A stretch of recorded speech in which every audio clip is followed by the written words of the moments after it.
எதிரிகள் கூட மதிக்கக்கூடிய ஒரு தலைவன் முத்தமிழறிஞர் டாக்டர் கலைஞர். இன்றைக்கு கலைஞருக்கு 100 ரூபாய் நினைவு நாணயம் என்று சொன்னால் அதை வெளியிடுவதிலே பாஜக ஒன்றிய அரசு தான் பெருமைப்பட வேண்டும், பிரதமர் மோடி தான் பெருமைப்பட வேண்டும், அந்த நாணயத்தை வெளியிடுகிற பாதுகாப்புத்துறை அமைச்சராக இருக்கக்கூடிய ராஜ்நாத் சிங் பெருமைப்பட வேண்டும். இது இந்திய மண்ணில் உண்மையான சமூக நீதி தலைவன் யார் என்று கேட்டால் டாக்டர் கலைஞர் இன்றைக்கு தலைவர் தளபதி ஸ்டாலின். இதை சொல்வதிலே நான் பெருமைப்படுகிறேன். உண்மையான சமூக நீதி தலைவன், உண்மையான சமூக நீதி காவலர், உண்மையான சமூக நீதி போராளி யார் என்று கேட்டால் முத்தமிழறிஞர் டாக்டர் கலைஞர். அதற்காகத்தான் நாணயத்தை இன்றைக்கு நூற்றாண்டு நினைவு நாணயம் இன்றைக்கு வெளியிடப்படுகிறது.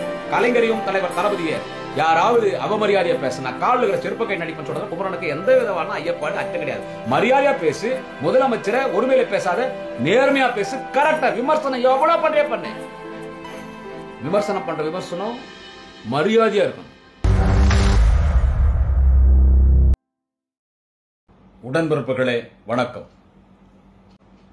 இன்று தமிழக அரசியல் வரலாற்றில் ஒரு பொன்னான நாள், பொன் எழுத்துக்களால் பொறிக்கப்பட வேண்டிய நாள், ஒரு வரலாற்று சிறப்புமிக்க நாள்.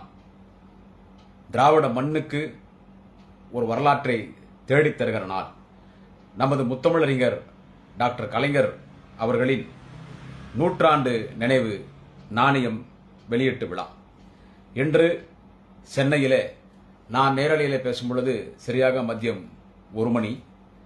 இன்று மாலை சரியாக ஒரு 5 மணி அளவில் சென்னை கலைவாணர் அரங்கில் முத்தமிழறிஞர் தலைவர் கலைஞர் நூற்றாண்டு நினைவு நாணயம் வெளியீட்டு விழா. இந்த விழாவிற்கு நமது மாண்புமிகு தமிழக முதல்வர், இந்தியாவின் சிறந்த முதல்வர், இந்தியாவின் முதன்மை முதல்வர், திராவிட இனத்தின் தலைவன், தமிழினத்தின் தலைவன், தேச தலைவன், தமிழகத்தின் நிரந்தர முதல்வர், அன்பு தலைவர் தளபதி மு.க. ஸ்டாலின் அவர்கள் தலைமையேற்க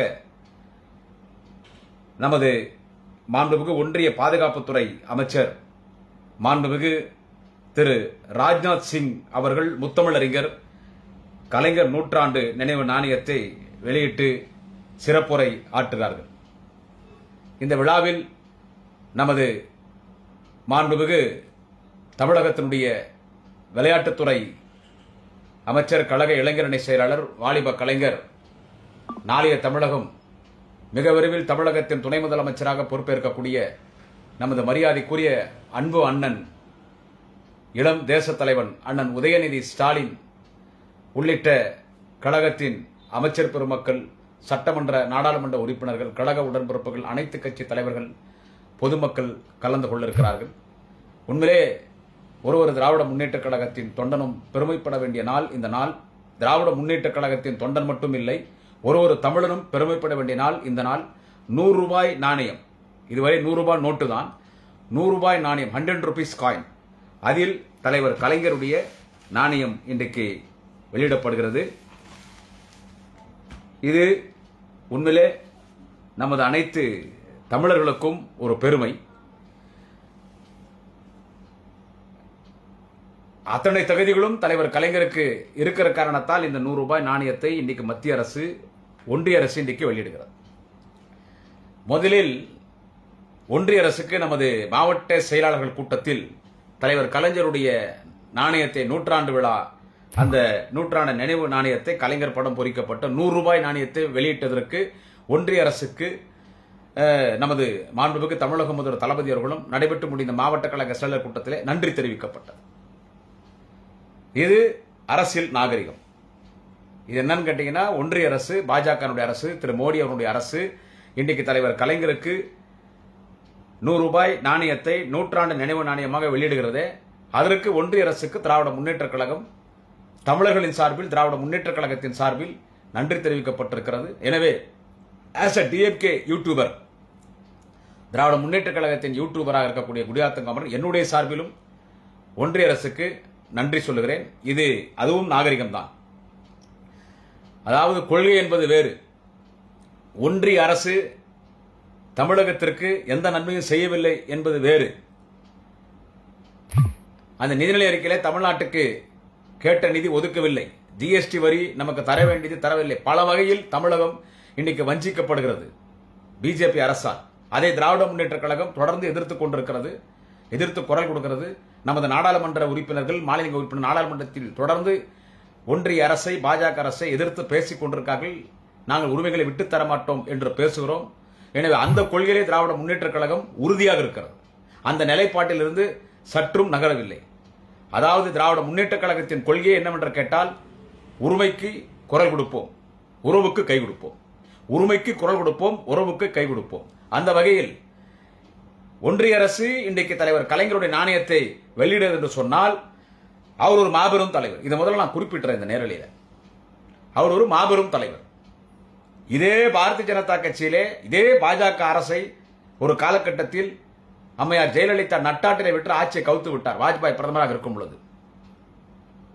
அப்பொழுது வாஜ்பாய் என்கிற ஒரு நல்ல மனிதன் நாட்டுக்கு பிரதமராக வர வேண்டும். எனவே பாஜக என்கிற கட்சியை பார்க்காமல் அந்த கட்சியில் இருக்கக்கூடிய நல்ல மனிதனை, very good leader in wrong party என்று கலைஞர் சொல்லி பாரத் ரத்னா அடல் பிகாரி வாஜ்பாய் அவர்களுக்காக பாஜகவை ஆதரித்து பாஜகவை ஆட்சி படத்தில் அமர வைத்தவர் நம்முடைய தலைவர் டாக்டர் கலைஞர் அவர்கள்.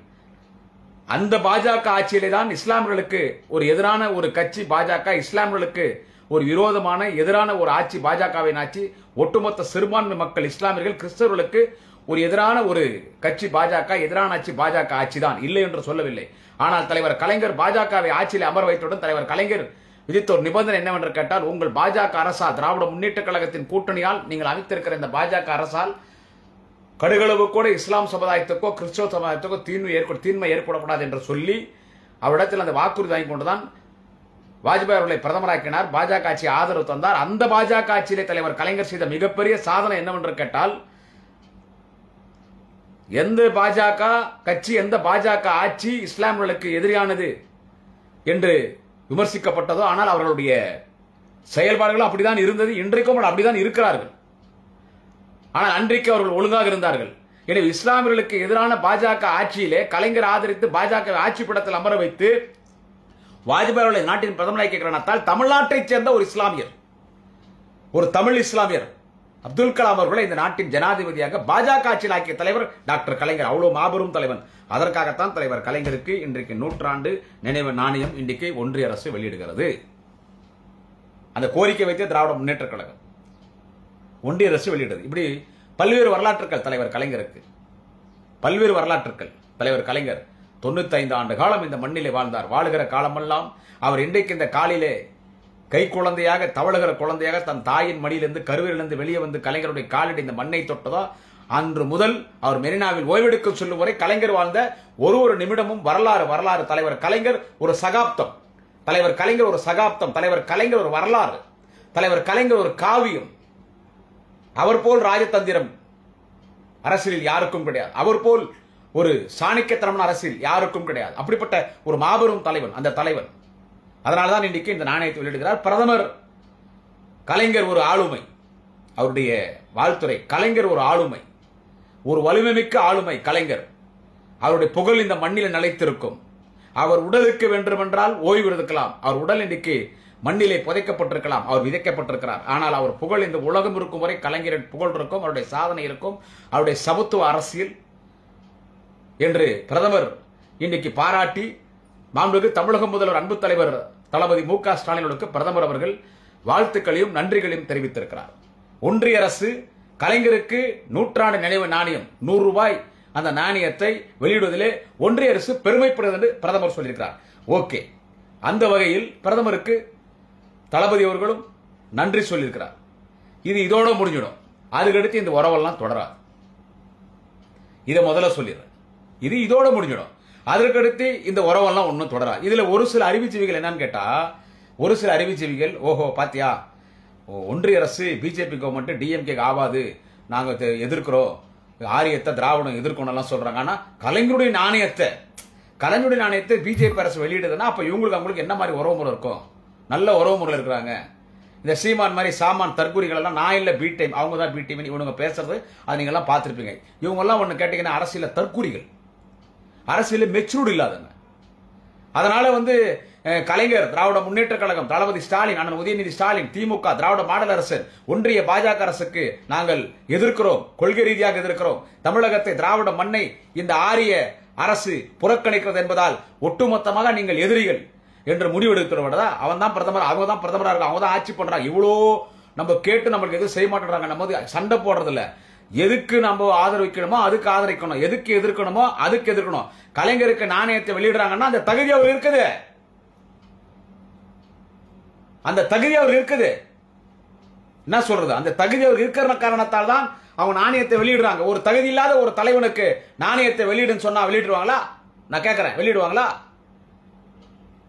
பிரதமர் இன்னைக்கு பிரதமராக இருக்கிற நரேந்திர மோடி அவர்கள் குஜராத்தினுடைய முதலமைச்சராக இருக்கும் பொழுது எப்பொழுதெல்லாம் தலைவர் கலைஞர் முதலமைச்சர் மாநாட்டுக்கு செல்வாரோ, எப்பொழுதெல்லாம் தலைவர் கலைஞர் முதலமைச்சர் மாநாட்டுக்கு செல்வாரோ கலைஞர் அமர்ந்து கொண்டிருப்பார். தமிழ்நாடு முதலமைச்சர் கலைஞர் மு கருணாநிதி என்று பெயர் பலகை இருக்கும், அங்கே கலைஞர் அமர்ந்து கொண்டிருப்பார். பலமுறை அன்று குஜராத்துடைய முதலமைச்சராக இருந்த நரேந்திர மோடி அவர்கள் எழுந்து வந்து கலைஞரிடத்தில் பேசிவிட்டு செல்வார். அந்த புகைப்படங்களை இன்றைக்கு கூட சமூக வலைத்தளங்களை நாம் பார்க்க முடியும். எனவே எதிரிகள் கூட மதிக்கக்கூடிய ஒரு தலைவன் முத்தமிழறிஞர் டாக்டர் கலைஞர்.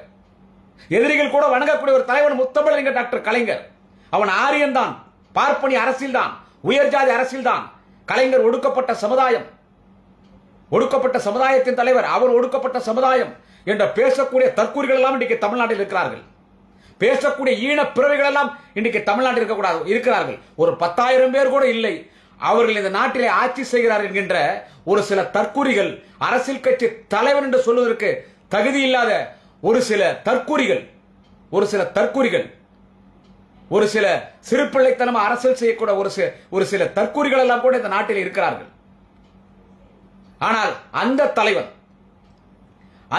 கலைஞர் எல்லாராலும் மதிக்கப்பட்ட தலைவன், மதிக்கப்படுகிற தலைவன், எவராலும் புறக்கணிக்கப்பட முடியாத ஒரு தலைவன். அந்த தலைவனுக்கு இருக்கிற தகுதி இந்த தமிழ் மண்ணில் எந்த தலைவனுக்கும் இல்லை. இன்றைக்கு கலைஞருக்கு 100 ரூபாய் நினைவு நாணயம் என்று சொன்னால் அதை வெளியிடுவதிலே பாஜக ஒன்றிய அரசு தான் பெருமைப்பட வேண்டும், பிரதமர் மோடி தான் பெருமைப்பட வேண்டும். அந்த நாணயத்தை வெளியிடுகிற நம்முடைய மத்திய ஒன்றிய அரசினுடைய உள்துறை அமைச்சராக இருக்கக்கூடிய, பாதுகாப்புத்துறை அமைச்சராக இருக்கக்கூடிய ராஜ்நாத் சிங் பெருமைப்பட வேண்டும். ஏன்னா ஒரு பெரிய தலைவன். இந்த இந்திய மண்ணில் உண்மையான சமூக நீதி தலைவன் யார் என்று கேட்டால் டாக்டர் கலைஞர் இன்றைக்கு தலைவர் தளபதி ஸ்டாலின். இதை சொல்வதிலே நான் பெருமைப்படுகிறேன். உண்மையான சமூக நீதி தலைவர் டாக்டர் கலைஞர் தான், வேற யாரும் கிடையாது. வேற எவன் வேணாலும் சொல்லிக்கலாம், நான் தான் சமூக நீதி தலைவர், நான் தான் சமூக நீதி காவலர், நான் தான் சமூக நீதி போராளின்னு. கடுகளோ கூட அந்த தகுதி யாருக்கும் கிடையாது, எவனுக்கும் கிடையாது. உண்மையான சமூக நீதி தலைவன், உண்மையான சமூக நீதி காவலர், உண்மையான சமூக நீதி போராளி யார் என்று கேட்டால் முத்தமிழறிஞர் டாக்டர் கலைஞர். அதற்காகத்தான் அவருக்கு இன்னைக்கு இந்த நாணயத்தை இன்றைக்கு வெளியிடப்படுகிறது. நூற்றாண்டு நினைவு நாணயம் இன்றைக்கு வெளியிடப்படுகிறது. ஒடுக்கப்பட்ட, பிற்படுத்தப்பட்ட, மிகவும் பிற்படுத்தப்பட்ட பட்டியலின மக்கள், சிறுபான்மை மக்களுக்காக இந்த மண்ணில் வாழும் முறை உழைத்த தலைவன், உள் இடஒதுக்கீட்டை பெற்றுத்தந்த தலைவன், வேலை வாய்ப்புகளை கல்விகளிலே இடஒதுக்கீட்டை பெற்றுத்தந்த தலைவன். இந்த சமுதாயத்தை எல்லோரையும் உயர்த்தன் பூணூல் போட்ட பிராமணன், ஐயர், ஐயங்கார் மட்டும்தான் சமுதாயத்தில் உயர்ந்தவன். என்னுடைய நிலைமையை மாற்றி ஐயர், ஐயங்காரை விட பல மடங்கு சமுதாயத்திலே ஒடுக்கப்பட்ட, பிற்படுத்தப்பட்ட, மிகவும் பிற்படுத்தப்பட்ட பட்டியலின மக்கள், சிறுபான்மை மக்களை உயர்த்திய வரலாறு முத்தமிழறிஞர் டாக்டர் கலைஞருக்கு உண்டு. அதை இன்றைக்கு தலைவர் தளபதி அவர்கள் கடைபிடித்து வருகிறார். எனவேதான் நம்முடைய தலைவர் கலைஞர் அவர்களுக்கு நூற்றாண்டு நினைவு நாணயம் இன்றைக்கு வெளியிடப்படுகிறது.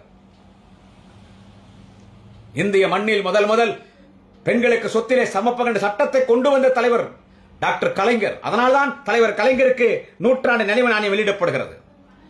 விவசாயிகளுக்கு இந்திய துணைக்கண்டத்தில் முதல் இலவச மின்சாரத்தை அறிவித்த தலைவர் டாக்டர் கலைஞர். அதனால் தலைவர் கலைஞருக்கு இன்றைக்கு நூற்றாண்டு நினைவு நாணயம் வெளியிடப்படுகிறது. விவசாயிகளின் கடன் தள்ளுபடி முதல் இந்தியாவில் பல ஆயிரம் கோடி கடன் தள்ளுபடி செய்த தலைவர் விவசாயிகளின் தோழன் அன்பு தலைவர் டாக்டர் கலைஞர்கள். அதனால்தான் தலைவர் கலைஞருக்கு நூற்றாண்டு நினைவு நாணயம் வெளியிடப்படுகிறது. எப்படி முதல் கை ரிக்ஷா ஒழித்த தலைவன், கண்ணொளி திட்டத்தை கொண்டு வந்த தலைவன், குடிசை வீட்டுகளை எல்லாம் அகற்றி கான்கிரீட் வீட்டுகளை கட்டித்தந்த தலைவன், மனிதனுடைய வளத்தை மனிதனை அல்லக்கூடாது போக்கை, அந்த ஒரு கொடுமையை போக்கிய தலைவன். இப்படி பல திட்டங்கள், பல சாதனைகள், கலைஞரின் திட்டங்கள். பிச்சைக்கார மறுவாழ்வு திட்டத்தை கொண்டு வந்தவர். இப்படி பல திட்டங்களை தந்த தலைவன் டாக்டர் கலைஞர். 5 முறை முதலமைச்சர், நின்ற தேர்தல் எல்லா தேர்தல் வென்று காட்டிய தலைவன், பல பிரதமர்களை உருவாக்கிய தலைவன், பல ஜனாதிபதிகளை உருவாக்கிய தலைவன், ஒடுக்கப்பட்ட, பிற்படுத்தப்பட்ட, மிகவும் பிற்படுத்தப்பட்ட பட்டியலின மக்கள், சிறுபான்மை மக்களை உச்ச நீதிமன்றம், உயர் நீதிமன்றத்திலே நீதிபதிகளாக அமர வைத்த தலைவர் கலைஞர். எப்பொழுதெல்லாம் தலைவர் கலைஞர் பேனா சாய்கிறதோ அப்பொழுதெல்லாம் தமிழ் சமுதாயம் தலை நிமிர்ந்து நின்றது. இத்தனை தகுதிகள், இத்தனை வரலாற்றுகள் இருக்கிற காரணத்தால் தான் தலைவர் கலைஞருக்கு நூற்றாண்டு நினைவு நாணயம் இன்றைக்கு வெளியிடப்படுகிறது. இப்படிப்பட்ட தகுதி தலைவர் கலைஞர் தவிர எந்த தலைவனுக்காக வாழ்ந்து மறைந்திருக்கிற தலைவர்கள் பலர் இருக்கிறார்கள். யாருக்கு இருக்கிறது? பச்சை தமிழர் பெருந்தலைவர் காமராஜர், கழகத்தின் நிறுவன தலைவர் தென்னாட்டு காந்தி பேரறிஞர் அண்ணா, தந்தை பெரியார், எல்லாவற்றுக்கும் மேலாக உலக சட்ட மாமேதை பாபா சாஹிப் டாக்டர் அம்பேத்கர். இந்த வரிசையில் நம்முடைய தலைவர் கலைஞர். நான் குறிப்பிட்ட இந்த தலைவர்கள் எல்லாம் ஒடுக்கப்பட்ட சமுதாயம், பிற்படுத்தப்பட்ட சமுதாயம், மிகவும் பிற்படுத்தப்பட்ட சமுதாயம், சிறுபான்மை மக்கள், குறிப்பாக பெண்களுக்காக போராடிய தலைவர்கள். பெண்கள் இந்த சமுதாயத்தில் ஆண்களை விட அதிகமாக மதிக்கப்பட வேண்டும், இந்த சமுதாயத்தில் ஆண்களை விட பெண்கள் தான் உயர வேண்டும் என்று போராடிய தலைவர் வரிசையிலே தலைவர் கலைஞருக்கு முக்கியமான பங்கு உண்டு. இவர்களின் கனவெல்லாம் உலக சட்ட மாமேதை பாபா சாஹிப் டாக்டர் அம்பேத்கர், தந்தை பெரியார், இவர்களின் கனவை நிறைவேற்றிய தலைவர் முத்தமிழறிஞர் டாக்டர் கலைஞர். எனவேதான் இன்றைக்கு அரசியல் ஆதாயத்திற்காக கலைஞரையும் தளபதி ஸ்டாலினும் விமர்சிக்கக்கூடிய ஒரு சில அரசியல் தற்குறி சமுதாய தலைவர்கள் கலைஞரை விமர்சிக்கிறார்கள். அந்த தற்குறி தலைவர்களே ஒரு காலத்தில் பாபா சாஹிப் டாக்டர் அம்பேத்கருக்கு பிறகு, தந்தை பெரியாருக்கு பிறகு இந்தியாவின் சமூக நீதி தலைவர் டாக்டர் கலைஞர் என்று பாராட்டினார்கள். இந்த அரசியல் ஆதாயத்திற்காக அவள் என்ன எது வேண்டாலும் குறைத்துக் கொண்டிருக்கலாம். ஆனால் கலைஞர் கலைஞர் கலைஞர் கலைஞர் அந்த தலைவனுக்கு இருக்கிற வரலாறு மறைந்த எந்த தலைவனுக்கும் இல்லை, மறைந்த எந்த தலைவனுக்கும் இல்லை. அவ்வளவு ஒடுக்கப்பட்ட சமுதாயம், பிற்படுத்தப்பட்ட சமுதாயம், மிகவும் பிற்படுத்தப்பட்ட சமுதாயம், பட்டியல் மக்கள், சிறுபான்மை மக்களுக்காகத்தான் வாழ்ந்த ஒரு தலைவன் கலைஞர். இல்லை என்றால் நாமெல்லாம் எங்க? கலைஞர் இல்லை நாமெல்லாம் எங்க? சமுதாயத்தின் பெயரை சொல்லி அரசியல் செய்கிறார்களே, அரசியல் கட்சி அந்தஸ்தை இழந்த காரணத்தால் மீண்டும் சமுதாயத்தின் பெயரை சொல்லி அரசியல் கட்சி அந்தஸ்தை மீண்டும் பெற்றுவிடலாம் என்று அவர்களுக்கும் அரசியலை வாழ்வு தந்தவர் தான் நம்முடைய முத்தமிழர் டாக்டர் கலைஞர்.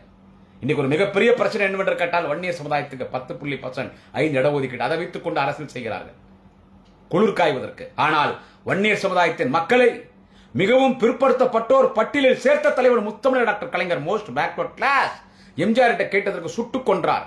ஜெயலலிதா அந்த போராட்டத்துக்கு தலைமை தாங்கி அந்த பெரிய மனிதரை அடித்து டவுன் பஸ்ஸிலே போட்டு வேலூர் ஜெயிலை கைது செய்தார். கலைஞர் வெளியே கொண்டு வந்தார். எனவே இன்றைக்கு ஒரு மிகப்பெரிய சமுதாயம் வன்னியர் சமுதாயத்தின் மக்களுக்கு எம்பிசி பட்டியலை சேர்த்தாரே அந்த தலைவர் டாக்டர் கலைஞர், அந்த தலைவன் கலைஞருக்குத்தான் இன்றைக்கு நாணயம் வெளியிடப்படுகிறது. இப்படி நான் சொல்ல போனால் எவ்வளவோ சொல்லலாம். தமிழ் மொழியை செம்மொழியாக்கிய தலைவன், தமிழ் மொழியை செம்மொழியாக்கிய தலைவன், அந்த தலைவர் தமிழை செம்மொழியாக்கிய தலைவன், அந்த தலைவர் கலைஞருக்குத்தான் இன்றைக்கு நாணயம் வெளியிடப்படுது. இது மட்டும் இல்லை, தலைவர் கலைஞர் இந்த மண்ணுலகிலே வாழும் பொழுது தலைவர் கலைஞருக்கு பாரத் ரத்னா விருது வழங்கப்பட்டிருக்க வேண்டும். நாம் பலமுறை ஆட்சியில் இருந்தோம். பாஜக 10 ஆண்டுகள் ஆட்சி, மீண்டும் 3வது முறை பாஜக ஆட்சி, 3வது முறை நரேந்திர மோடி பிரதமராக இருக்கிறார். பாஜக ஆட்சிக்கு முன்பு 2 முறை காங்கிரஸ் ஆட்சி, திராவிட முன்னேற்ற கழகத்தின் ஆதரவோடு உலக பொருளாதார நிபுணர் மன்மோகன் சிங் நாட்டில் பிரதமராக இருக்கும் பொழுதே தலைவர் கலைஞருக்கு பாரத் ரத்னா வழங்கியிருக்க வேண்டும். நாங்கள் ஆட்சியில் இருக்கும்போது எதுவும் பண்ணிக்க மாட்டோம். அது ஒன்று எங்கள்கிட்ட ஒரு மைனஸ் உண்டு. என்ன சொல்றது, நாங்க ஆட்சியில் இருக்கும் போது மக்கள் மக்கள் சொல்லுவோம், அதான் அப்படிதான் செயல்படணும், நாங்க எதுவும் பண்ணிக்க மாட்டோம். அன்னைக்கே இன்னைக்கு அத்வானி கொடுக்கல பாரத் ரத்னா விருது. அது மாதிரி கலைஞர் மண்ணுலகிலே வாழும் பொழுதே கலைஞருக்கு பாரத் ரத்னா விருது வழங்கப்பட வேண்டும். ஆனால் அடுத்து அமைய இருக்கிற ஐஎன்டிஏ கூட்டணி தலைவர் தளபதியின் ஆதரவால் கண்டிப்பாக ஒன்றிய ஐஎன்டிஏ கூட்டணி திமுக கூட்டணியோட ஆட்சி அமையும் பொழுது கண்டிப்பாக பாராளுமன்ற வளாகத்தில் தலைவர் கலைஞருக்கு சிலை வைக்கப்படும். தலைவர் கலைஞருக்கு பாரத் ரத்னா விருது வழங்கப்படும். இன்னைக்கு ஒன்றிய அரசு நாணயம் வெளியிடுத திரியும் சொல்றான், தகுதி அவர் இருக்குது, அந்த தகுதி இருக்குது, ஒன்றிய அரசு வெளியிடுது. அது அவங்களுக்கும் பெருமை. எங்களுடைய ஆட்சியில், எங்க பாஜக ஆட்சியில நாங்க கலைஞருக்கு நாணயத்தை வெளியிட்டோம், அது அவங்களுக்கு வரலாறு, அவங்களுக்கு பெருமை தான். இதுல நான் அரசியல் பண்ண விரும்பல. நான் என்ன கடுமையா பேசக்கூடியவன், என்ன மாதிரி பாஜக பேசுறது யாரும் கிடையாது. இது ஒரு அரசியல் நாகரிகமா எடுத்துட்டு போயிடணும். கலைஞருடைய நாணயத்துல 100 ரூபாய் காயின் கலைஞர் படம் போட்டு கலைஞருக்கு 100 ரூபாய் காயின் வெளியிடணும். இப்ப பாத்தியா பிஜேபி உங்களுக்கு என்ன வருது? அதுதான் நான் என் ஸ்டைல்ல பேசுறது. அந்த கடம்பூர் ராஜின்னு ஒருத்தர் இருக்கிறார், அவர் மந்திரி, அந்த செல்லூர் ராஜி பெரிய உலக மகா விஞ்ஞானி, அந்த மைண்ட் ரோட் ஜெயக்குமார் என்ன சொல்றது, அந்த டிக்கா தலைய, அந்த இந்து பிந்து சிந்து அது லூஸ் எதனா ஒன்று முந்திரி கொட்ட மாதிரி உலகே இருக்கும். அவரு புதுசா பேச ஆரம்பிச்சிட்டான். இந்த ஆளு வோடாஃபோன் அச்சுட்டாக்கு ராஜேந்திர பாலாஜி, இவங்க இந்த பொறம்போக்கு பையன் கண்டவனுக்கு போந்தவன், இந்த சீமான் சாமானன் இல்ல அவன். இன்னும் இந்த கோஷ்டிங்கெல்லாம் என்ன சொல்றது, இந்த கோஷ்டிங்கெல்லாம் சேர்ந்துக்கின்னு பாத்தியா அந்த இந்திய எதிர்ப்புன்னு சொல்றீங்களே, அந்த 100 ரூபாய் காயின்ல கலைஞர் படம் பக்கத்திலே 100 ரூபாய் இந்தியில இருக்குது. பாத்தியா இந்திய எழுத்துக்குது. அந்த கடம்பூர் ராஜி சொல்றாரு, இந்திய எதிர்க்கிறோம்னு சொல்லிட்டு இந்திய இடத்துல கலைஞருக்கு நாணயம் வெளியிடுறாங்க. இதுதான் திமுக கொள்கைன்னா உங்களுக்கு எல்லாம் அறிவு இல்ல, மண்டியில மூலகுதா இல்ல களிமண்ணுக்குதா? மண்டியில மூலகதா களிமண்ணுதா? தமிழ் மண்ணிலே இந்தி எதிர்க்கிறோம். இந்தி திணிப்பதான் எதிர்க்கிறோம். எந்த மொழிக்கும் திராவிட முன்னேற்ற கழகம் எதிரி கிடையாது. ஒரு மொழியை பாதுகாக்க வேண்டும். தமிழ் மண்ணில் தமிழ் மொழிக்குத்தான் முக்கியத்துவம். உலகத்திலே மூத்த மொழி, கல் தோன்றாமன் மண் தோன்றாமன் தோன்றிய மொழி தமிழ் மொழி. கீழடி போய் பாரு, எத்தனையோ 1000 ஆண்டுகள் வரலாறு வருது. 2000, 3000, 4000 எங்கேயோ போய் அப்பயே தங்க தமிழன் தான் வாழ்ந்திருக்கான். ஆப்பிரிக்கால தமிழன் வாழ்ந்ததற்கான வரலாறு இருக்கிறது. ஆப்பிரிக்கால, அமெரிக்காவில் எத்தனையோ தீவுகளிலே தமிழ் எழுத்து இருக்கிறது. கம்போடியாவிலே தமிழ் மன்னர்கள் ஆட்சி செய்திருக்கிறார்கள். சோழர் பல்லவருடைய ஆட்சிகள் எல்லாம் வெளிநாடுகளில் நடந்திருக்கிறது. தமிழ் அவ்வளவு பழமையான மொழி. அந்த தமிழ் மொழியை பாதுகாக்கதே ஒரு திராவிட ஒரு அரசியல் கட்சி தொடங்கப்பட்டது. மொழிக்காக ஒரு கட்சி தொடங்கப்பட்டது திராவிட முன்னேற்ற கழகம். எந்த மொழிக்கும் திராவிட முன்னேற்ற கழகம் எதிரி இல்லை. இந்தி இருக்குது, தமிழ் மண்ணை இந்தி திணிப்பை தான் எதிர்க்கிறோம் சொன்னார். இங்க கூட தான் தமிழுடைய தமிழ் மொழி இங்க நாங்க தமிழ் மண்ணிலே தமிழ் தான் இருக்க வேண்டும், இந்தி திணிப்பை எதிர்த்தோம். இந்தி பிரச்சார சபா இருக்குது தமிழ்நாட்டில். எத்தனை இடத்துல இந்தி பிரச்சார சபா இருக்கு? இதுவும் பேசுறதுல எதனா பேச இந்தி மொழியோ அது இந்தியா முழுக்கும் அந்த காயின் போப்போதியா? கலைஞருடைய படம் இருக்கிற அந்த 100 ரூபாய் காயின் தமிழ்நாட்டில் மட்டுமா? இந்தியாவில் இருக்கிற அத்தனை மாநிலம், காஷ்மீர் முதல் கன்னியாகுமரி வரை, டெல்லியில போனா நீ அந்த 100 ரூபாய் கலைஞர் 100 ரூபாய் தான். மகாராஷ்டிரா போனா, உத்தரப்பிரதேஷ் போனா, மத்திய பிரதேஷ் போனா, ஹரியானா போனா, குஜராத் போனா, வெஸ்ட் பெங்கால் போனா, ஜார்க்கண்ட் போனா, உத்தரகாண்ட் போனா, குஜராத் போனா, மத்திய பிரதேஷ் போனா, நேபாள் போனா, கர்நாடகா போனா, கேரளா போலாம், மலையாளம் போலாம். இன்னும் எத்தனை ஸ்டேட் இருக்குது? கேரளா இன்னும் எத்தனை ஸ்டேட் இருக்குது?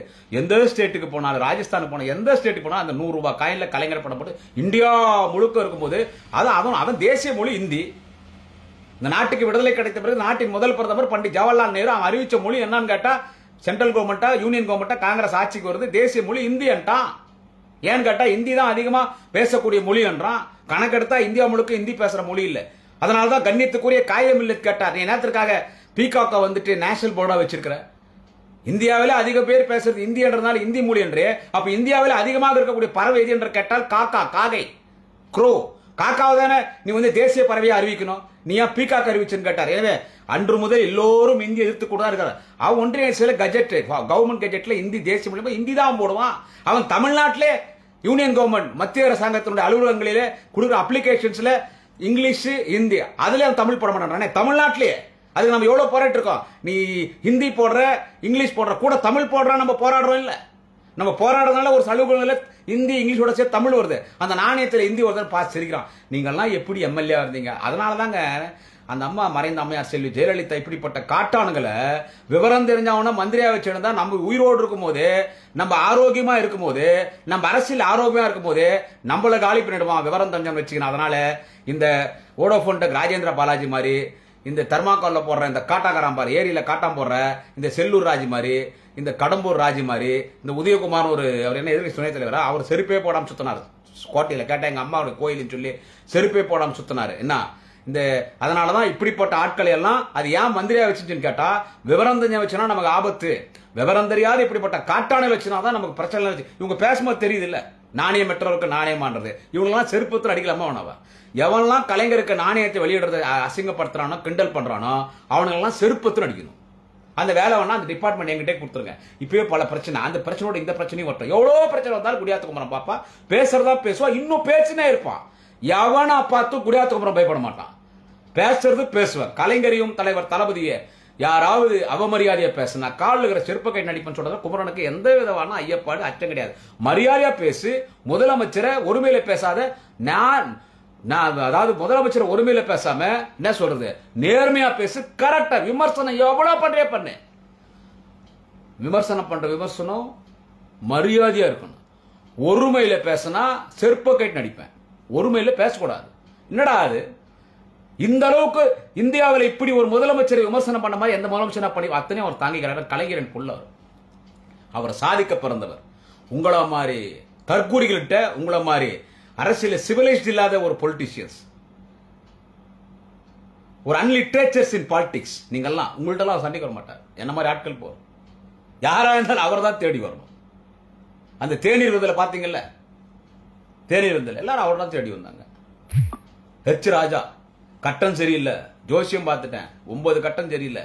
அவரு முதலமைச்சரே ஆக முடியாது. பேசுறது யாரு? எச் ராஜா. அப்ப நாங்கெல்லாம் நான் தான் அதிகமா பேசுறேன். எச் ராஜா, சீமானு, என்ன சொல்றது, இந்த ஜாதி பேர் சொல்லி ஊரே மாத்திரானுங்க இல்ல, அவனுங்கள நான் தான் அதிகம் பேசுறது. இன்னும் பேசுவேன். இதுக்கு மேல தான் இன்னும் அதிகம் பேசுவேன். புரியுதா? இதுக்கு மேல தான் இன்னும் அதிகம் பேசுவேன். அந்த எச் ராஜா என்ன பண்ண, அப்படியே தளபதி உக்காந்துறாரு, கவர்னர்கிட்ட பேசிட்டு இருக்கா. அப்படி ஏன்னா கவர்னர் வச்சு அது தேநீர் விருந்து, கவர்னர்கிட்ட பேசிட்டு இருக்கா. அப்படி வந்து தளபதிட்ட, ஐயா அண்ணே வணக்கம், அண்ணே வணக்கம், யாருன்னு தளபதி திரும்பி பார்க்கறாரு. நம்ம எச் ராஜா. சொல்லுங்க, என்ன நல்லா இருக்கீங்களா, நல்லா இருக்கீங்களா, ஓகே நல்லா இருக்கீங்களா, அது ஒரு பேசிட்டு அவர் போறாரு. தன்னை விமர்சனம் செய்யக்கூடியவன் அவன் ஆரியனாக இருக்கட்டும் இல்லை எவனாக இருக்கட்டும், நம்மால் பதவி பெற்றவன், நம்முடைய எம்பி பதவி வாங்கிக் கொண்டு மத்திய அமைச்சரானவன் எவனாக இருக்கட்டும், அவன் என்ன விமர்சனம் செய்தாலும் என் தலைவன் தளபதியை பார்த்தால் கூனி குனிந்து நிற்பான். அதற்கு காரணம், அது கலைஞராக தளபதி வாழ்ந்து கொண்டிருக்கிறார், பெரியாராக தளபதி வாழ்ந்து கொண்டிருக்கிறார், அறிஞர் அண்ணாவாக தலைவர் தளபதி வாழ்ந்து கொண்டிருக்கிறார், பாபா சாஹிப் அம்பேத்கராக தலைவர் தளபதி வாழ்ந்து கொண்டிருக்கிறார். மறைமுகமா என்ன வேணாலும் பேசுமேன், but in person in front என் தளபதி யாரும் விமர்சனம் பண்ண முடியாது. யாரா இருந்தாலும் வணக்கம் பண்ணி ஆகணும், குனிஞ்சி வணக்கம் பண்ணி ஆகணும். எச் ராஜா வந்து எல்லாரும் விமர்சனம் பண்ணாங்க. என்ன எச் ராஜா? நான் சொன்னேன், இங்க பெருமைப்படியா மறைமுகமா கட்டம் தெரியலன்னா நான் முதலமைச்சர் ஆயிட்டேன், மக்கள் என்ன முதலமைச்சர் ஆயிட்டா பாருன்னு கவர்னரே எதிர்க்கிறார். கவர்னர் கொண்டு வந்த தீர்மானத்தை அவை குறிப்பில இருந்து நீக்கிறாரு. கவர்னர் நல்லா உக்காந்துக்கிறாரு. கவர்னர் தளபதி என்ன சொல்லுவார்னு இப்படி உக்காந்துக்கிறார் கவர்னர். அவர் தான் ஒரு ஆளுமை தலைவன். கலைஞர் போல் ஒரு ஆளுமை தலைவன், கலைஞர் போல் ஒரு ராஜதந்திர தலைவன், கலைஞர் போல் ஒரு சாணக்கிய தலைவன், கலைஞர் போல் ஒரு மாபெரும் மேக்கர் நம்முடைய தலைவர் தளபதி. யாரா இருந்தாலும் நின்னாகணும். யாரா இருந்தால் அந்த மைண்டோட முந்திரிக்கோட்டை ஜெயக்குமார் 8 அமைச்சர் ஏன் வந்து கதை கேட்கறது நீ யாரா? ஆனா முந்திரிக்கோட்டை ஜெயக்குமார் எல்லா மந்திரிகள்ட்ட கையெடுத்து கும்பிட்டுட்டு பேசிட்டு தான் போனார். அது அரசியல் நாகரிகம். அப்படிதான் இருக்கணும், அப்படிதான் இருக்கணும். பார்த்துனே சண்டை போடுறதா? அண்ணாமலை, தம்பி அண்ணாமலை வந்து அப்படி, தம்பி அண்ணாமலை ஒரு பதிவு ஒன்று போட்டார் 4 நாளைக்கு முன்னாடி. தம்பி அண்ணாமலை, ஆமா, எனக்கு நான் அந்த கலைஞருடைய 100ஆண்டு நினைவு நாணயம் வெளியிட்டு நான் கலந்துக்க போறேன். ராஜ்நாத் சிங் வராரு, ஒன்றிய அரசு அந்த நாணயத்தை வெளியிடுறோம். உங்களுக்கு திமுக ஆகாது, ஆனா கலைஞருக்கு அந்த தகுதி இருக்குதுன்னு அண்ணாமலை ரெக்கார்ட் பண்ண செய்தி நான் ரெக்கார்ட் பண்றேன். அது அண்ணாமலை, தம்பி அண்ணாமலை ரெக்கார்ட் பண்ண செய்தி. 100ஆண்டு நினைவு நாணயத்தை வெளியிடுகிற தகுதி கலைஞருக்கு உண்டு. அவர் ஒரு மாபெரும் தலைவர், திராவிட மண்ணுக்காக உழைத்தவர், பிற்படுத்தப்பட்ட, ஒடுக்கப்பட்ட, தாழ்த்தப்பட்ட சமுதாய மக்களுக்காக, சிறுபான்மை மக்களுக்காக பல திட்டங்களை தந்து இடஒதுக்கீட்டை தந்த தலைவர், பெண்கள் வாழ்க்கையில் முன்னேற வேண்டும் என்று பல சட்டங்களை கொண்டு வந்த தலைவர். அத்தனை தகுதியும் கலைஞருக்கு உண்டு. அவருக்கு நாணயம் வெளியிடலாம். அதனால்தான் ஒன்றிய அரசு நாணயம் வெளியிடுகிறது. அதற்கு பாதுகாப்புத்துறை அமைச்சர் ராஜ்நாத் சிங் வருகிறார். எனக்கு மாண்புமிகு தளபதி மு.க. ஸ்டாலின் அவர்கள், ஐயா மு.க. ஸ்டாலின் எனக்கு போன் செஞ்சாரு. இது அண்ணாமலை, தம்பி அண்ணாமலை சொன்னது. ஐயா மு.க. ஸ்டாலின் எனக்கு போன் பண்ணாரு. என்ன போன் பண்ணி கூப்பிட்டாரு, நீங்க கலந்துக்கணும்னு சொன்னாரு. அவர் அழைப்பை ஏற்று அந்த விழாவுக்கு நான் செல்லுவேன். இந்த அண்ணாமலே நான் பேசின அளவுக்கு யாரும் பேச போதில்லை. நாளைக்கு இன்னும் நிறைய பேசும், நிறைய சப்ஜெக்ட் வச்சுக்கிறேன். ஆனா இது ஒரு நாகரிகமா இந்த அரசியல் தேவை. இதனால நாங்க என்ன போய் பிஜேபியோட கூட்டணி சேர்ந்து போறோமா? நாங்க காங்கிரஸ் ஆதரவில்லைங்க, இனிமே பிஜேபிக்கு ஆதரவுங்க. அவங்க 100 ரூபாய் நாணயம் வெளியிட்டாங்க, நாங்க பிஜேபிக்கு ஆதரவுங்க. மோடிக்கு வந்துட்டு நிதிஷ்குமார் நம்பியும் அப்புறமா வந்து சந்திரபாபு நாயுடு நம்பி தான் இருக்கிறாரு. எங்கள்கிட்ட 40 எம்எல்ஏ இருக்காங்க. சரி, திமுக மட்டும் கூட கணக்கு எடுத்துங்க, நாங்க ஆதரவு கொடுத்துறோங்க, நீங்க யாருக்கும் பயப்பட தேவையில்லைங்க, நாங்க போய் சொல்ல போறோமா? எதிர்ப்புன்றது எதிர்ப்பு தான். நின்று ஆடுவாங்க திமுக எம்பிங்க, கில்லி மாதிரி ஆடுவாங்க. எதிர்கட்சி தலைவர் திரு ராகுல் காந்தி தலைமையில் கில்லி மாதிரி ஆடுவாங்க. இது இன்னைக்கு இது ஒரு நாகரிகம். இதோட முண்டி போச்சு. நாளையில இருந்து பாரு, இது ஒரு நாகரிகம். அண்ணாமலை கிட்ட வந்துட்டு அந்த அண்ணாமலை வந்து எல்லாத்தையும் தம்பி பேசினா அப்படி. ஆனா வேலு பார்த்து போய் வணக்கம் பண்ணாரு. இந்த சப்ஜெக்ட் ரெக்கார்ட் பண்ண போறேன். மாண்புமிகு தமிழகத்தின் நெடுஞ்சாலைத்துறை மற்றும் பொதுப்பணித்துறை அமைச்சர், திருவண்ணாமலை மாவட்ட செயலாளர், உயர்நிலை செயல்திட்ட குழு உறுப்பினர், கழகத்தின் மூத்த முன்னணி தலைவர், நல்லவர், வல்லவர், அருணையன் அருணையன் செல்வம், எங்கள் அண்ணன் ஏவா வேலு, ஏழைகளின் பங்காளன் அண்ணன் ஏவா வேலு, அவர் நின்று இருந்தாரு. அவர்கிட்ட இவர் வழியா அண்ணாமலை அண்ணன் வணக்கம் 2 வார்த்தை பேசுறாரு. கை கொடுக்கும்போது அண்ணன் வேலுனுடைய கையை அண்ணாமலை அது கெட்டியா புற்றினாரு. ஏதோ ஒரு 1 நிமிஷம் 2 நிமிஷம் பேசிட்டு அவர் போயிட்டாரு. ஆஹா, இதுல இவனுக்கு எடுத்து பாத்தியா, கட்சியில எவ்வளவு பெரிய தலைவர், முதலமைச்சர் இதயத்தில் இருக்கிறவர், முதலமைச்சருக்கு வேண்டியவர், அவரே போய் அண்ணாமலை உள்நார பேசுறாரு. இங்க கீழே திமுக தொண்டை சண்டை போடுறான், அங்க பாருங்க. அப்ப என்ன அங்க அண்ணாமலை பார்த்தோன்னே என்ன தவடமலை பலார் நடிக்க சொல்றீங்களா? எச் ராஜா வந்து எங்க தலைவர் தளபதி பேச கிட்ட போனோடனே எச் ராஜா தவடமலை பலார் நடிக்க சொல்றீங்களா? முந்திரிக்கோட்டை ஜெயக்குமார் எல்லாருக்கும் வணக்கம் பண்ணி சிரிச்சுனே போகும்போது முந்திரி ஜெயக்குமார் அந்த தலைமையிலே 2 போட சொல்றீங்களா? சொல்லுங்க. பிஜேபி காரெல்லாம் வந்து வணக்கம் பண்ணாங்களே, அவங்க எல்லாம் பலார் அடிக்க சொல்றீங்களா? அதிமுக காரெல்லாம் பார்த்தோன்னே படார் அடிக்க சொல்றீங்களா? அந்த பைத்தியக்காரன் சீமான் சாமான் பையன் வரல. அந்த அம்மா பிரேமலதா விஜயகாந்த் அந்த அக்கா கூட தான் வந்தாங்க. அந்த அக்கா கூட தான் எங்களெல்லாம் பார்த்து வணங்க பண்ணாங்க. எங்க கட்சி அமைச்சரை முதலமைச்சரை பார்த்து எங்க தளபதியை பார்த்து இப்படி பேசினேன்னு அந்த அக்கா கிட்ட சண்டைக்கு போக சொல்றீங்களா? இல்ல அந்த அக்கா கூட வந்து தேமுதிக கட்சிக்கார அடிக்க சொல்றீங்களா? சொல்லுங்க. அண்ணாமலையிட்ட பேசிட்டார், எவாவேலு பேசிட்டார், ராஜா பேசிட்டார், தளபதி ஸ்டாலின் முதலமைச்சர்கிட்ட பேசிட்டார். ஆஹா, ஆடு பகை குட்டி வருவன்னு சொல்லுவாங்க. இங்க குட்டி பகை ஆடு வருவா. டே அது வேற இது வேறடா. அந்த அரங்கத்துக்குள் அது பேர் அரசியல் நாகரிகம். ரக்ஷாபந்தன் என்று சொல்லக்கூடிய ஒரு பண்டிகை வட மாநிலங்கள்ல சகோதரிகள் தன்னுடைய அண்ணன்மார்களுக்கு ராக்கி கட்டுவாங்க.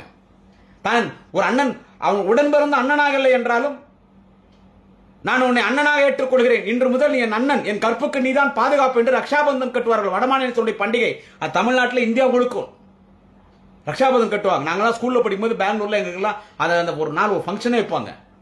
அப்படி மோடி அவர்கள் வாஜ்பாய் அவர்கள் பிரதமராக இருக்கிறார், துணை பிரதமராக அத்வானி இருக்கிறார். கடுமையா எதிர்க்கிறாங்க. பார்லிமெண்ட்ல காலையில இருந்து 1 மணி வரைக்கும் சண்டை நடக்குது. பிஜேபிக்கும் காங்கிரஸுக்கும் பெரிய சண்டை. அந்த உணவு நேரத்தில் அன்னை சோனியா காந்தி நேரா இவர் ரூமுக்கு போனாங்க. யார் ரூமுக்கு? அத்வானி ரூமுக்கு போனாங்க. வாங்க வாங்க அண்ணார். அவர் என்ன அதிர்ந்துட்டார்.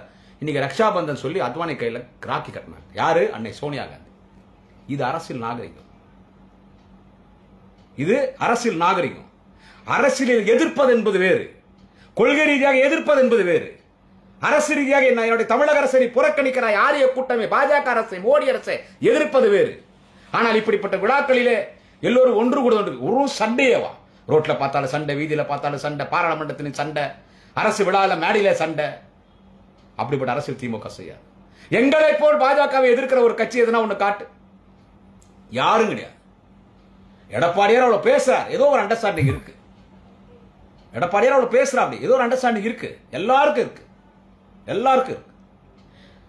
நாங்க பழகுவோம். இது திமுக தான் நாகரிகம். பழகும், நல்லா பழகுவோம். எச்ராஜா எல்லா நிகழ்ச்சிக்கும் வந்து பத்திரிகை கொடுக்குற அப்படியே தலைவர் தளபதிக்கு வாங்கிக்கிறாரு, போறாரு, வராரு. அது வேற மேன், இது வேற. தேர்தல் வந்தா பிஜேபி மண்ண கவு வைக்கல, மரணடி கொடுக்கல. 4 தொகுதி 5 தொகுதி ஜெயிப்போம். நாங்க ஒரு தொகுதி ஜெயிக்க விடாம பண்ணோம் இல்ல. அண்ணாமலை டப்பாஸ் வாங்காம பண்ணோம் இல்ல. ஒன்றிய இணையமைச்சர் எல் முருகன் நீலகிரியில டப்பாஸ் வாங்காம பண்ணோம் இல்ல. 2 மாநில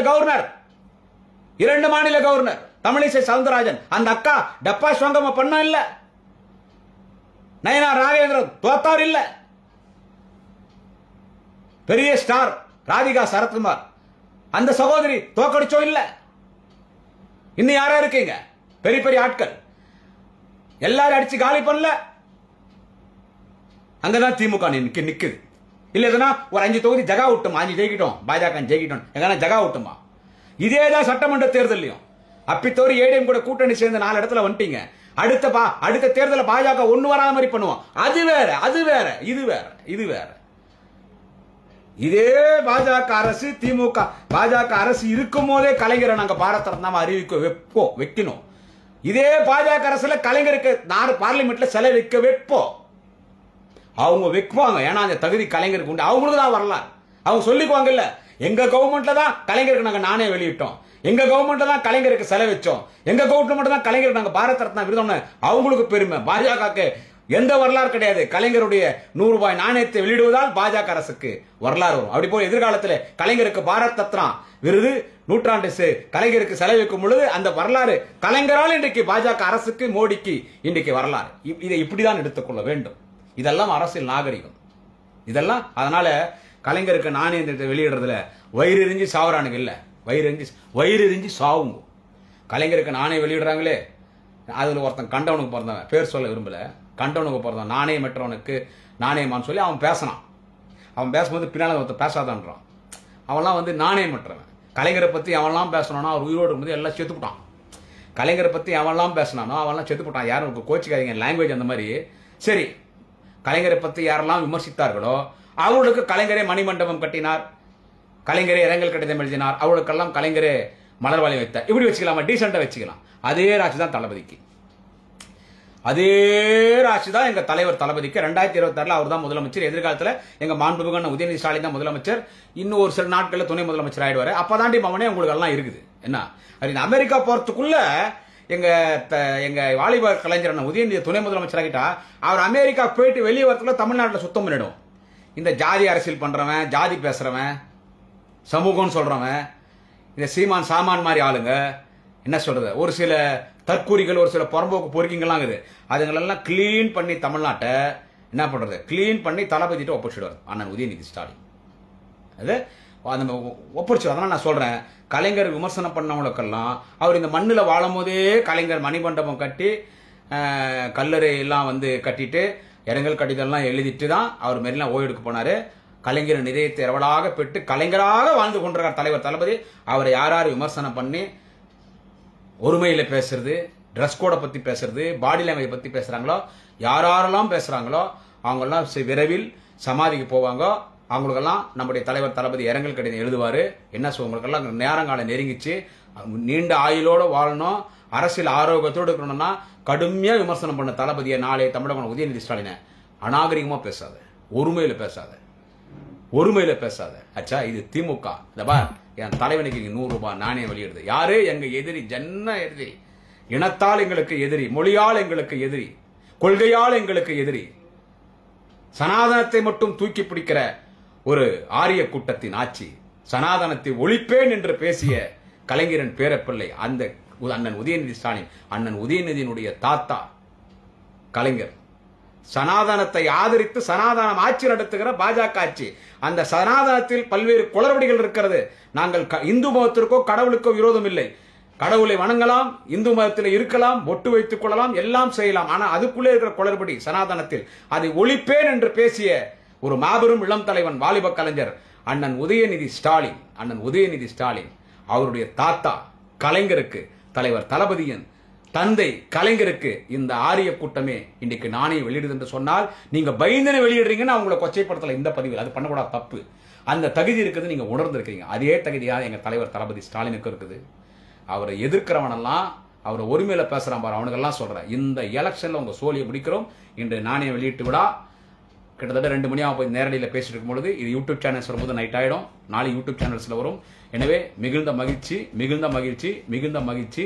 இந்த நாணயத்தை வெளியிடுவதற்கு ஒப்புதல் தந்த ஒன்றிய அரசுக்கு, பிரதமர் மோடிக்கு, இதை வெளியிடுகிற பாதுகாப்புத்துறை அமைச்சர் திரு ராஜ்நாத் சிங் அவர்களுக்கு, கலைஞரினுடைய மொரட்டு பக்தனிட முறை இதற்காக நான் நன்றி சொல்கிறேன். ஆனால் உங்களை எதிர்ப்பதில் உறுதியாக இருக்கிறேன், கடுமையாக எதிர்ப்பேன், தொடர்ந்து பேசிக்கொண்டே இருப்பேன். தலைவர் கலைஞர் புகழ், தலைவர் கலைஞர் புகழ் வாழ்க. முத்தமிழறிஞர் டாக்டர் தலைவர் கலைஞர் புகழ் வாழ்க. இந்த மண்ணுலகில் என்றைக்கும் கலைஞரின் புகழ் நிலைத்து வாழும். இந்த பூமி பந்தில் உலகம் முழுவதும், இந்த உலகம் உள்ளும் வரை கலைஞரின் புகழ் நிலைத்து இருக்கும். கலைஞரின் புகழ் வாழ்க. நன்றி, வணக்கம். குடியாத்த குமரன். மீண்டும் நாளை உங்களை இன்னொரு பதிவில் சந்திக்கிறேன். வாழ்க தலைவர் கலைஞரின் புகழ்.